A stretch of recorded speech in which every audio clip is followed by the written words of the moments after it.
Évangile de Jésus-Christ selon saint Matthieu, chapitre 21, versets 33 à 43, 45 à 46.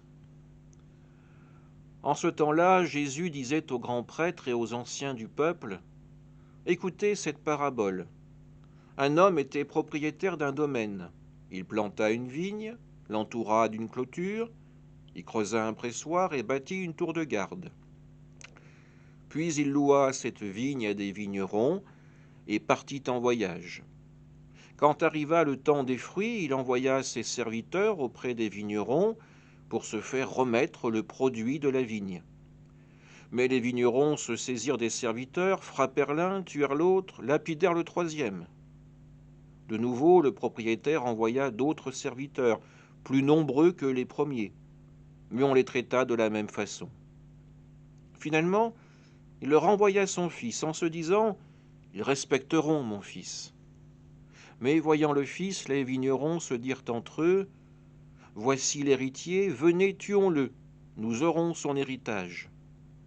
Ils se saisirent de lui, le jetèrent hors de la vigne et le tuèrent.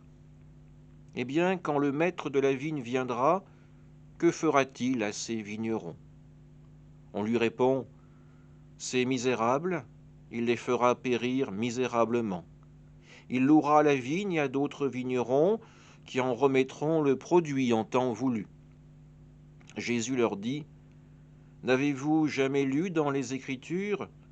La pierre qu'ont rejetée les bâtisseurs est devenue la pierre d'angle.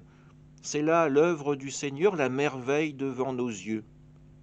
Aussi, je vous le dis, le royaume de Dieu vous sera enlevé pour être donné à une nation qui lui fera produire ses fruits. » En entendant les paraboles de Jésus, les grands prêtres et les pharisiens avaient bien compris qu'il parlait d'eux.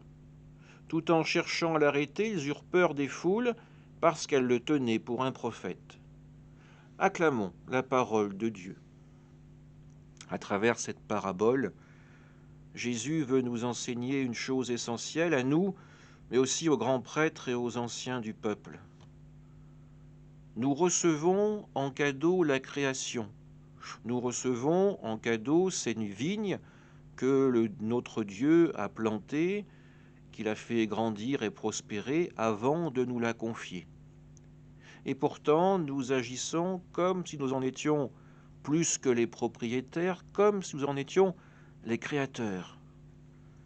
Et quand les envoyés du Seigneur, les prophètes, puis son Fils viennent, ils ne trouvent ni bon accueil, ni respect, mais certains sont frappés, d'autres mis à mort.